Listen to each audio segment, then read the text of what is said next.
नमस्कार। India debate में आप सबका स्वागत है। मैं हूं आशुतोष पाठक। मित्रों, मीडिया में आने से पहले अक्सर मैं ये सोचता था कि फलां व्यक्ति बड़ा व्यक्ति है, फलां राजनीतिज्ञ तो बहुत बड़ी हैसियत का है, ये व्यक्ति बहुत बड़ा कॉरपोरेट का मालिक है। लेकिन मीडिया में आने के बाद जैसे-जैसे मुझे सच्चाई पता चलने लगी, तो कई राज से पर्दा उठा और तब जाकर के ये कन्फर्म हुआ कि जिनको हम बड़े लोग समझ रहे हैं, वो बड़े लोग नहीं है, वो तो कुछ सेटिंग गेटिंग करके यहां पहुंचे हुए हैं और उसके बाद बड़ी-बड़ी नैतिक बातें भी करते हैं। सार्वजनिक जीवन में नैतिक बातें करते हैं और सार्वजनिक जीवन में आकर के वो लोगों को सलाह देते रहते हैं कि हमें कैसा बर्ताव करना चाहिए, कैसा व्यवहार करना चाहिए। उनके खुद के आचरण संदेहास्पद हैं, लेकिन अपने आचरण पर उनको कुछ नहीं सोचना, उनको कुछ नहीं करना, क्योंकि उनको लगता है कि वो धूर्तता, झूठ, फ्रॉड करते रहेंगे और समाज उनको उसी रूप में लेते रहेगा जिस रूप में वो खुद को दिखाना चाहता है और समाज का एक बहुत बड़ा वर्ग उसको उसी रूप में लेता भी है।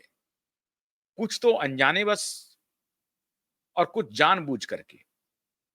कुछ अनजाने में उसको समझने लगता है कि जो कुछ भी सामने वाला कह रहा है, सही कह रहा है और कुछ लोग को मालूम है कि ये सब धूर्त है, सब झूठ है, एक बहुत बड़ा प्रपंच है, फ्रॉड है, लेकिन उसके इस प्रपंच में वो खुद को शामिल किए हुए है। इसलिए उनके ऊपर कोई असर नहीं पड़ता, बल्कि वो इस प्रपंच को आगे बढ़ाने का शागिर्द बन जाता है, साथी बन जाता है और उसी को वो आगे बढ़ाता भी रहता है। आज मैं चर्चा कर रहा हूं एक ऐसे व्यक्ति की जिसके बारे में आप में से बहुत लोगों को जानकारी होगी, लेकिन जिन्हें जानकारी नहीं है, उनके लिए हमारा ये कार्यक्रम महत्वपूर्ण होगा और जिन्हें जानकारी है, उनको एक और कंफर्मेशन होगा। कल deputy leader of Lok Sabha Congress party के, वो है गौरव गोगोई। आसाम के पूर्व मुख्यमंत्री तरुण गोगोई के पुत्र हैं गौरव गोगोई। आप देखते होंगे कि यकायक गौरव गोगोई का ग्राफ कांग्रेस पार्टी के अंदर बड़ी तेजी से बढ़ा है और ये चर्चा खाली कांग्रेस पार्टी के बाहर नहीं, कांग्रेस पार्टी के अंदर भी है कि ऐसा क्या है गौरव गोगोई में जो इस तरह से हमारे आला कमान गौरव गोगोई पर मेहरबान है। ठीक है, 2014 में भी उन्होंने जीत हासिल की आसाम से, 2019 में भी जीते और 2024 में भी जीते। अब ये 2-3 बार के सांसद हो गए हैं गौरव गोगोई। अब गौरव गोगोई बड़ी तेजी से अपने समकक्ष या अपने हम उम्र को अपनी पार्टी में बड़ी तेजी से पीछे छोड़ते जा रहे हैं। इनसे जो कुछ लोग उम्र में बड़े हैं, उनको भी ये पीछे छोड़ते जा रहे हैं। ज्योतिरादित्य सिंधिया कांग्रेस पार्टी में है नहीं, भारतीय जनता पार्टी का हिस्सा है। इनसे हालांकि बड़े थे उम्र में। सचिन पायलट इनसे बड़े हैं उम्र में, लेकिन वो कांग्रेस पार्टी में है। देवेंद्र हुड्डा समकक्ष होंगे या कुछ 1-2 साल बड़े ही होंगे या छोटे होंगे या हम उम्र होंगे या 1-2 साल बड़े होंगे। देवेंद्र हुड्डा की भी खूब चलती है, लेकिन वैसी नहीं चलती जैसी आसाम के इस नेता तरुण गोगोई के सुपुत्र गौरव गोगोई की इन दिनों कांग्रेस पार्टी में चल रही है या यूं कहें तूती बोलती है। कल गौरव गोगोई जब ऑपरेशन सिंदूर की शुरुआत, डिबेट की शुरुआत की रक्षा मंत्री राजनाथ सिंह ने, तो पहला प्रत्युत्तर देने के लिए टोटल सभी विपक्ष के तरफ से जो कांग्रेस पार्टी के उम्मीदवार थे, उसमें माननीय गौरव गोगोई थे और गौरव गोगोई बड़ा चिल्ला चिल्ला करके, बड़ा ओजस्वी वक्ता अच्छे हैं, इसमें कोई शक नहीं है। चीजों को ठीक से आर्टिकुलेट करते हैं, इसमें भी कोई शक नहीं है। और जब जब सदन में घेरने की बारी आई है, इन्होंने ठीक से घेरा घेरा भी है। लेकिन वक्ता अच्छा होना और पीछे किसी का हाथ होना, ये दोनों अलग अलग बातें हैं। एक से एक देश में अच्छे वक्ता मिल जाएंगे, अच्छे स्टूडेंट लीडर बन जाएंगे, लेकिन उनको मौका नहीं मिलता। गौरव गोगोई जी को मौका मिल गया। गौरव गोगोई को जी को मौका, पहला मौका तो इसलिए मिला क्योंकि गौरव गोगोई जी तरुण गोगोई के पुत्र हैं, आसाम के पूर्व मुख्यमंत्री की। लेकिन आसाम के पूर्व मुख्यमंत्री होने की वजह से गौरव गोगोई का ये मीटोरिक राइज नहीं हुआ है। गौरव गोगोई के राज के पीछे, इनकी राइज के पीछे का राज बड़ा गहरा है मित्रों। और अब कई बार मुझे लगता है कि कांग्रेस पार्टी अपने यहां क्या ऐसे लोगों की तादाद बढ़ा रही है, और स्वयं कांग्रेस के सर्वे सर्वा नेता राहुल गांधी पर भी गंभीर आरोप हैं। उनके फाउंडेशन के बारे में मैंने आपको कुछ दिन पहले बताया था।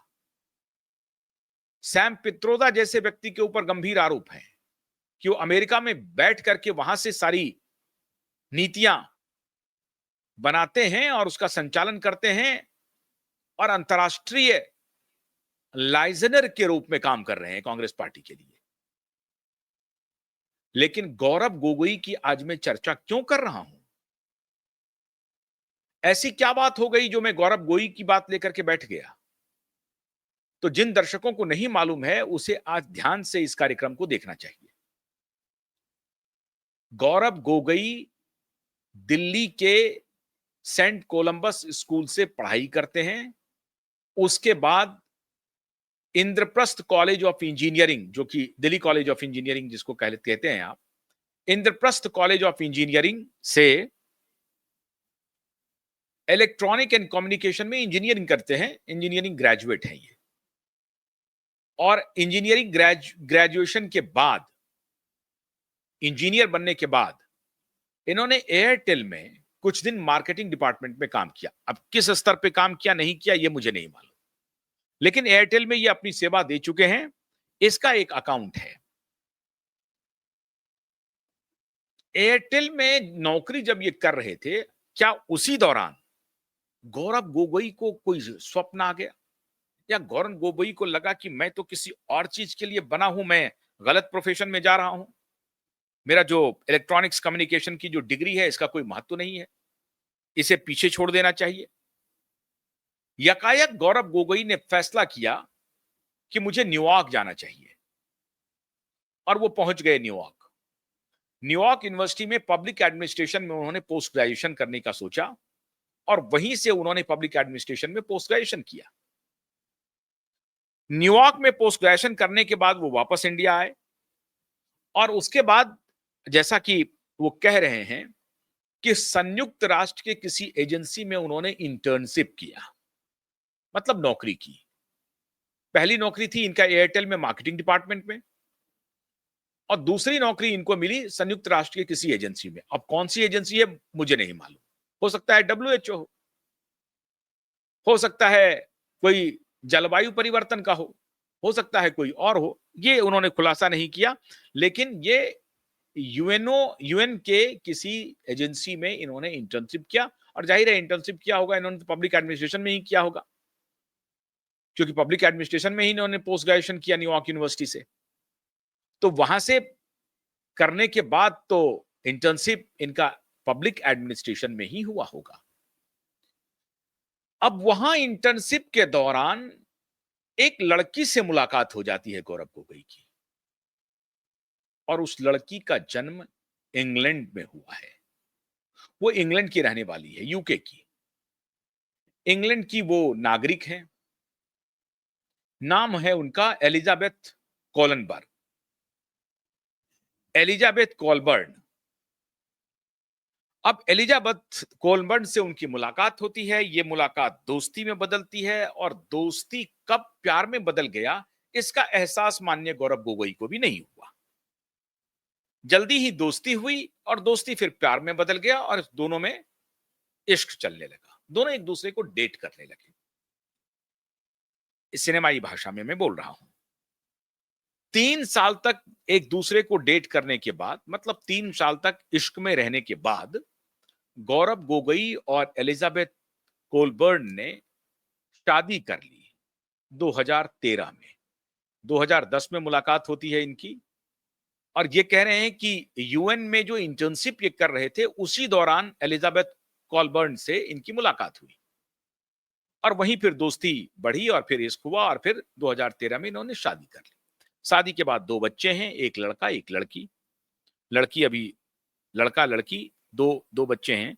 अब उसमें कौन बड़ा कौन छोटा है ये मैंने तहकीकात नहीं किया, मैंने सिर्फ इतना ही देखा इनके बच्चे कितने हैं, तो बच्चे 2 हैं। अब मैं एलिजाबेथ गोलबर्न की चर्चा में क्यों कर रहा हूं या गौरव गोगोई के इसकी चर्चा क्यों कर रहा हूं? ये कौन सी बड़ी बात है? आप अमेरिका गए पढ़ने के लिए, अमेरिका में भी अगर आपकी मुलाकात हो गई, अमेरिका में तो मुलाकात नहीं हुई पढ़ाई के दौरान, आपने खुद इसका खुलासा किया है कि यूएन में इंटर्नशिप करने के दौरान आपकी मुलाकात हुई थी। यूएन एजेंसी में, अमेरिका में ही हुआ होगा, न्यूयॉर्क में हो सकता है नहीं हुआ होगा। इसमें कौन सी बड़ी बात है? आप कोई ब्रिटिश नेशनल से करे, कोई फ्रेंच से करे। हमारे बहुत सारे दोस्त हैं जिनकी फ्रेंच गर्लफ्रेंड है, उनसे उन्होंने शादी की है। बहुत सारे दोस्त ऐसे हैं जिनको मैं जानता हूं जो जर्मन लड़की से शादी किए हैं। ये कोई बड़ी बात नहीं है। इंडियंस की इंटर इंटर कॉन्टिनेंटल मैरिजेज हो रहे हैं और इंटर रिलीजन तो हो ही रहे हैं, इंटर कॉन्टिनेंटल और इंटर रिलीजन भी मैरिज हो रहे हैं, कोई बड़ी बात नहीं है। आपने भी इंग्लैंड की एक लड़की से इश्क किया, आपने शादी की, कोई बड़ी बात नहीं। इसका मैं जिक्र कर क्यों रहा हूं? आपकी आंखें चौंधिया जाएंगी, आंख पर से पर्दा उठ जाएगा कि इस प्रकार का शख्स हमारी संसद में बैठ करके भारत सरकार से सवाल सवाल करने का पूरा हक है, उन्हें करना चाहिए। लेकिन ऐसे शख्स सवाल कर रहे हैं जिनके ऊपर हजारों सवाल हैं और वही सवाल मैं आपके सामने पेश कर रहा हूं। ये एलिजाबेथ कोलबर्न एलिजाबेथ गोगोई नहीं बनी है, पहली बात। आज 12 साल हो गए हैं एलिजाबेथ कोलबर्न को गौरव गोगोई की पत्नी बने हुए। 2 बच्चे हो चुके हैं, लेकिन न तो एलिजाबेथ कोलबर्न ना ही दोनों बच्चे भारत के नागरिक हैं। अधिकृत रूप से वो भारत के नागरिक नहीं हैं। आज भी एलिजाबेथ कोलबर्न इंग्लैंड की नागरिकता लिए हुए हैं।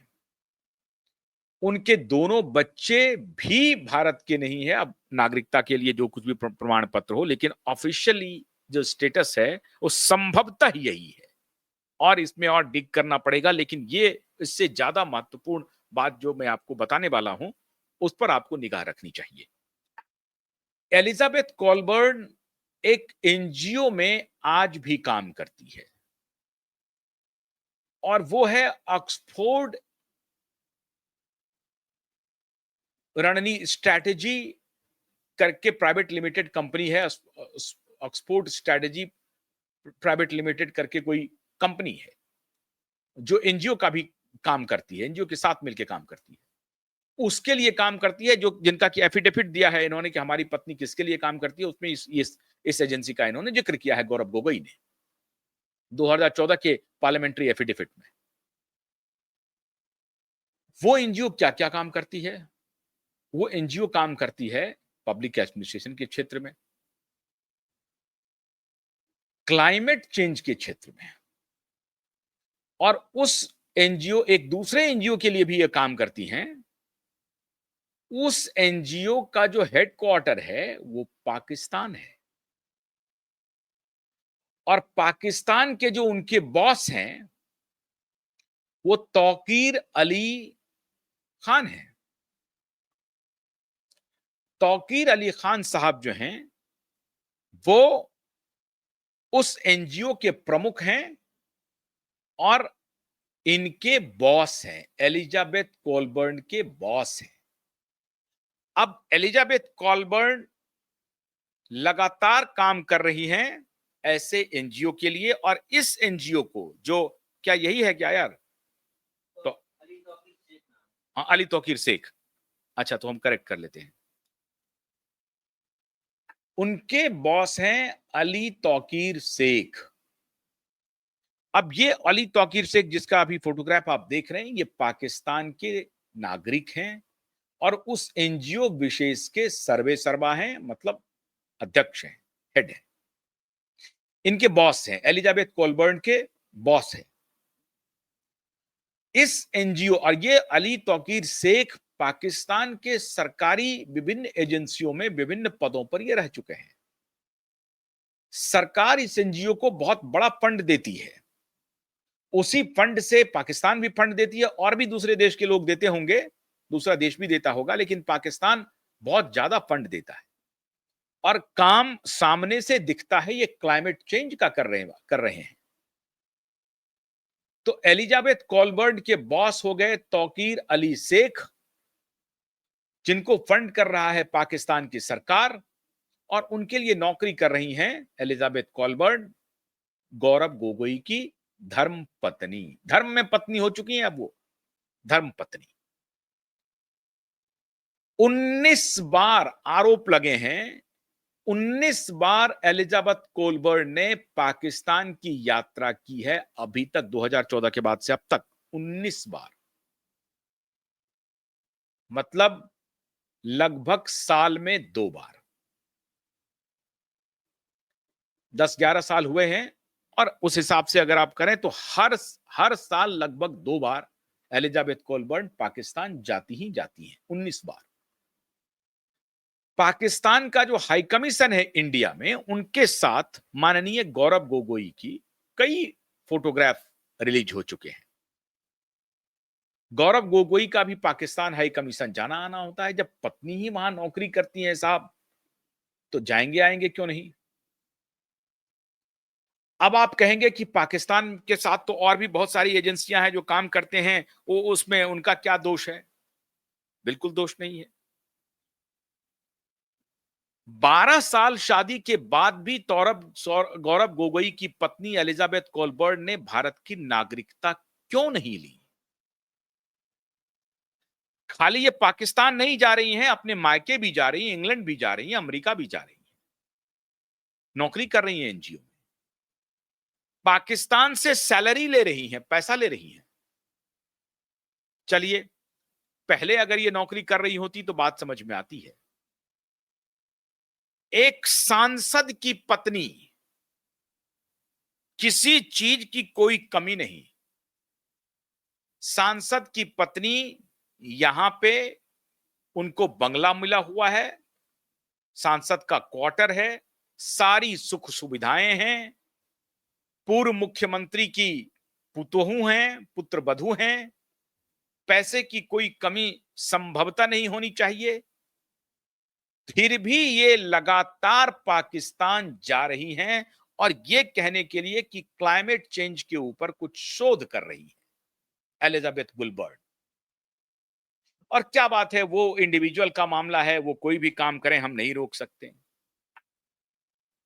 क्या एक जिम्मेदार सांसद के रूप में, जिस पाकिस्तान के खिलाफ भारत युद्ध लड़ रहा है, ऑपरेशन सिंदूर अभी चल रहा है, उसके बाद बालाकोट हुआ, सर्जिकल स्ट्राइक हुआ, आपकी पार्टी ने 71 में हराया, 62 में हराया, 48 में हराया, छद्म युद्ध पिछले 77 वर्षों से पाकिस्तान के साथ भारत लड़ रहा है, हजारों कट्स पाकिस्तान भारत को दे रहा है, हजारों लोगों को हम गंवा चुके हैं, हमारे सैनिकों को हमने खोया है, बलिदान किया है।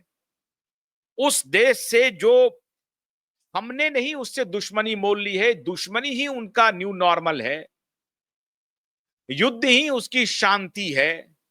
ये हमारे गृह मंत्री on the floor of the house कल उन्होंने कहा कि पाकिस्तान की ये पॉलिसी है, स्टेट स्पॉन्सर्ड टेररिज्म, ये पाकिस्तान की विदेश नीति का हिस्सा है कि अगर हम पड़ोसी देश को डीस्टेबलाइज करें या उनको डिस्टेबलाइज करने के लिए काम करें तो उसकी एक ही नीति है कि वहां पर टेररिज्म को तेजी से बढ़ावा दिया जाए।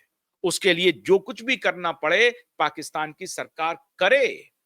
ये पाकिस्तान की मजबूत स्ट्रैटेजिक पूरी कंफर्म पॉलिसी है जिसका जिक्र कल राजनाथ सिंह ने सदन में किया कि युद्ध ही उनके लिए शांति है। ऐसे पाकिस्तान के साथ भारत के सबसे प्राचीन राजनीतिक पार्टी के जिम्मेदार सांसद की पत्नी पाकिस्तान के एनजीओ के साथ नौकरी करे, उनके साथ काम करे, ये सवाल होना चाहिए या नहीं होना चाहिए? गौरव गोगोई, आपको शर्म आनी चाहिए। आपको शर्म आनी चाहिए गौरव गोगोई, आपको ये व्हाइट पेपर अभी लाना चाहिए और बताना चाहिए कि इसकी वास्तविक स्थिति क्या है। इसमें कोई सच्चाई है या ये सब कुछ झूठ है? पाकिस्तान के साथ काम करने में कोई हर्ज नहीं है और आपकी पत्नी कोई गलत चीज में इन्वॉल्व नहीं है। शक तो जरूर होगा ना, संदेह तो जरूर होगा। क्यों नहीं हो? जिस पाकिस्तान के साथ हमने सारे संबंध तोड़े हुए हैं, उस पाकिस्तान के साथ एक जिम्मेदार सांसद की पत्नी राफ्ता बनाए हुए है, दोस्ती बनाए हुए है, उनके साथ मिलकर काम कर रही है, वहां से पैसे ले रही है और इस पर उनको कोई स्पष्टीकरण नहीं देना। लेकिन वो सरकार से सवाल पूछ रहे हैं कि आपको बताना होगा। ये हमारे विदेश मंत्री से पूछ रहे हैं कि सूचना क्रांति के दौर में आप सूचित नहीं कर रहे हैं, सरकार सूचना छिपा रही है कि हमारे कितने राफेल गिरे हैं। गौरव गोगोई, आपको कोई नैतिक अधिकार है, कोई संबल है जिस संबल के सहारे आप ये सवाल on the floor of the house अपनी सरकार से पूछ रहे हैं? हां, आप पूछते अगर ये कड़ी आपके साथ जुड़ी ना होती। अब मित्रों मैं बताता हूं इस व्यक्ति के मिटोरिक राइज होने का, उसके पीछे का राज क्या है। ये सब कंसोर्टियम है, आईएसआई, सीआईए और दुनिया के कुछ और इंटेलिजेंस एजेंसी, उसमें इंग्लैंड का ये 5 जो है वो भी है, MI5, उसे भी आप जोड़ लें। इन सब का कंसोर्टियम काम कर रहा है जो भारत को डिस्टेबलाइज करने के लिए रणनीति बनाता है। मैंने इसके पहले भी आपको एक दिन पहले राजीव गांधी फाउंडेशन का जिक्र किया था। इनका रिलेशन उनके डीप स्टेट के साथ बना हुआ है। इसमें फार्मा लॉबी है, इसमें आर्म्स लॉबी है, इसमें लिकर लॉबी है और वो सब मिलकर के स्टेट स्पॉन्सर्ड इस तरह के जो इंटेलिजेंस एजेंसीज हैं उनको फंड करता है और वो फिर इस तरह के लीडरों को अपने साथ जोड़ता है और वहां से इंफॉर्मेशन लेता है और देता है। पर्दे के पीछे ये धंधा चल रहा है। नहीं तो बस एक यूएन एजेंसी में इंटर्नशिप के दौरान एक लड़की से मुलाकात हुई, फिर दोस्ती में बदली, इश्क हुआ, फिर शादी हो गई। सामने से तो आपको यही दिखेगा, लेकिन जितना ये सामान्य सामने से दिख रहा है उतना सामान्य ये है नहीं। पर्दे के पीछे तो कुछ और चल रहा है। मतलब हमारी संसद में पाकिस्तानी एजेंट बैठे हैं और हमें इस बात का इल्म नहीं है और देश को इस बात का इल्म नहीं है। देश को यह जानने का हक ही नहीं है कि एलिजाबेथ कॉलबर्न पाकिस्तान में क्या कर रही हैं। छोड़ दे क्लाइमेट चेंज, आप अपने यहां करें, आप क्यों पाकिस्तान जा रही हैं बार बार? नहीं, आपके लिए तो ग्लोबल मामला हो गया है, आपके लिए बाउंड्री लेस ह्यूमैनिटी है, उस पर आप काम कर रहे हैं। इतने उदात्त तो हो गए हैं आप, वाह, बहुत अच्छी बात है। तो अगर ग्लोबल लेस आपकी ह्यूमैनिटी का कंसेप्शन आपके दिमाग में है और वही फिलॉसफी आप आगे बढ़ाते हैं, इतने बड़े ह्यूमैनिटेरियन हैं, तो अपनी पत्नी को कहते कि नहीं, उस पाकिस्तान से हमें रिश्ता नहीं रखना है जो पाकिस्तान हमें हजारों कट दे रहे हैं। आप भूल गए 1992-93 का मुंबई ब्लास्ट? आप भूल गए 2006 का ट्रेन बॉम्ब ब्लास्ट, 189 लोगों की मौत हुई? आप भूल गए 9/11 मुंबई के होटलों पर जो तांडव मचाया था, सब भूल गए आप। क्यों? क्योंकि आपका उदात्त मानवीय पक्ष, जिसको कोई भौगोलिक सीमा नहीं घेर पाती, उसके बाहर सोचते हैं आप। इतने बड़े फिलोसोफर हैं गौरव गोगोई। एक साधारण इंजीनियरिंग ग्रेजुएट का फिलॉसफी का लेवल देखिए कि वो अपनी पत्नी को ये नहीं कह पा रहे हैं कि नहीं, हमें अब पाकिस्तान से संबंध नहीं रखना है, भले ही आपका एनजीओ पाकिस्तान में क्यों ना हो, भले ही वो अच्छा काम क्यों ना कर रहा हो, लेकिन वो चूंकि पाकिस्तान की जमीन पर उसका मुख्यालय है और वहां आपको जाना पड़ता है, वहां जाना बंद कर दीजिए। आप कह दीजिए हम ये काम नहीं कर सकते। हमने देश की सेवा करने की शपथ ली है। हम पीपल्स रिप्रेजेंटेटिव हैं। हम सार्वजनिक हमारा जीवन है। लोग हमारे ऊपर आक्षेप कर सकते हैं, लोग प्रश्न खड़ा कर सकते हैं कि आपकी पत्नी क्या कर रही है पाकिस्तान के साथ। इसका क्या जवाब देंगे आप? आपको कोई नैतिक अधिकार है नरेंद्र मोदी से सवाल पूछने का? और अगर है तो आप पहले इन सवालों का जवाब दीजिए कि आपकी पत्नी क्या कर रही है पाकिस्तान के साथ मिलके? आप क्यों पाकिस्तान के साथ हॉबनॉबिंग कर रहे हैं? फिर वही वर्ल्ड इकोनॉमिक फोरम, वही वर्ल्ड इकोनॉमिक फोरम जो यंग ग्लोबल लीडर्स को तैयार करता है, वही वर्ल्ड इकोनॉमिक फोरम ऐसे एजेंसीज को जहां अनरेस्ट फैलाना हो, भाई भारत के बगल में कौन है तो पाकिस्तान, उसका कौन है इंटेलिजेंस एजेंसी आईएसआई, ये मुनीर, ये सेना अध्यक्ष, इन सबको पकड़ो, इनको बताओ कि किसी आदमी को भेजो जो हम इंफॉर्मेशन का आदान प्रदान करें और किसी लीडर को वहां तैयार करो। फंडिंग आ रही है करोड़ों की, सैलरी के रूप में लाख तो आपको सामने से दिख रहा है, बैकएंड क्या चल रहा है, कैसे चल रहा है, कौन जानता है। एक सांसद की पत्नी होने का आपको इतना लिवरेज मिलता है जिसका कोई हद नहीं है।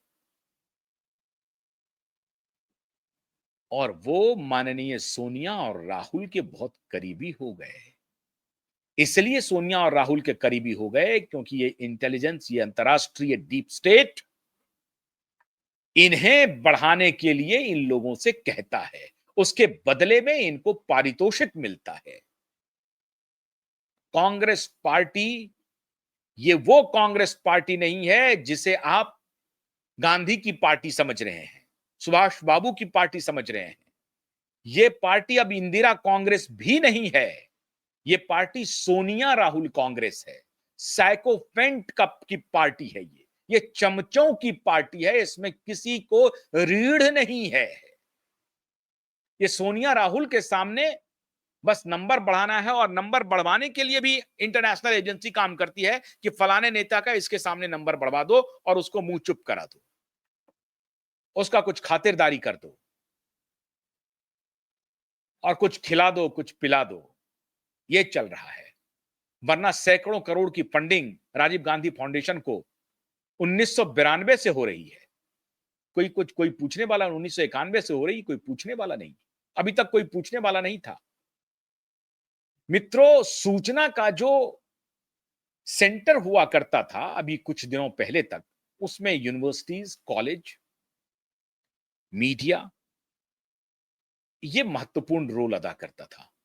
यूनिवर्सिटीज, कॉलेज पे इनके कब्जे थे। ये जो नैरेटिव चाहते थे स्टूडेंट के दिमाग में डालने का, वो डाल देते थे। मीडिया पर भी इनका कब्जा था। अब यकायक सोशल मीडिया या इस तरह के नेटवर्क के आने से इंफॉर्मेशन का एक प्रकार से बर्स्ट कर गया है इंफॉर्मेशन। अब जानकारी जिसको इन्होंने अंडर द कारपेट डालने की पूरी कोशिश की, डालते रहे, अब वो कारपेट से बाहर आ रहा है। सारी जानकारी अब पब्लिक को मिल रही है, देखने को मिल रही है, सुनने को मिल रही है। क्योंकि न तो अब इनके पीछे, न इनके जद में मीडिया है और ना ही यूनिवर्सिटीज है, और सोशल मीडिया ने इन दोनों को ऑब्सोलीट कर दिया, लिगेसी मीडिया को भी ऑब्सोलीट कर दिया। और ये सारी जानकारी अब हमारे माध्यम से या हम जैसे और लोगों के माध्यम से आप तक पहुंच रही है, पहुंचाई जा रही है। बहुतों को ये जानकारी होगी, लेकिन मैं आज रीट्रेट इसलिए कर रहा हूं क्योंकि कल ही माननीय गौरव जी बड़े शान से सदन में मोदी जी को सवाल कर रहे थे, गृह मंत्री को सवाल कर रहे थे, रक्षा मंत्री को सवाल कर रहे थे। आपको सवाल पूछने का पूरा हक होता अगर आप इस तरह से खुद काजल की कोठरी में न बैठे होते। न सिर्फ काजल की कोठरी में आप बैठे हैं, वरण की पूरा शरीर काजल से काला हो चुका है, दाग से। काजल तो फिर भी अच्छी बात है, सूरमा जिसको कहते हैं। लेकिन काजल, अब काजल की कोठरी का भावार्थ समझिए। लक्ष्यार्थ, व्यंग्यार्थ और भावार्थ, तो भावार्थ समझ लीजिए काजल की कोठरी का। ऐसे ये सवाल पूछ रहे हैं। तो जिनकी पत्नी, जो खुद आईएसआई से जिनके ऊपर मिले होने का आरोप लग रहा है, जिनके परिवार के मिले होने का आरोप लग रहा है, सीआईए से मिले होने का आरोप लग रहा है, वो सरकार से पूछ रहे हैं कि आप हमारी रक्षा कैसे कर रहे हैं? भला हो आपका। तो माननीय गोगोई, इस देश की जनता मूर्ख नहीं है। वो दिन लद चुके, जो जनता को बेवकूफ बना करके कांग्रेस पार्टी के लोग करते कुछ कहते कुछ थे। अब जो कहेंगे वो आपको करना पड़ेगा। 3 आतंकवादी को ढेर कर दिया गया कल ही, जब ऑपरेशन सिंदूर पर चर्चा शुरू हुई। आगे भी होगा। और पाकिस्तान में जो सरकार ने किया है, वो पूरी दुनिया चिल्ला-चिल्ला करके बोल रही है, उसे बोलने की आवश्यकता नहीं है। लेकिन आपको ये सवाल पूछने का कोई अधिकार नहीं है। आपको अभी व्हाइट पेपर लाना पड़ेगा अपनी पत्नी के बारे में और अपने बारे में।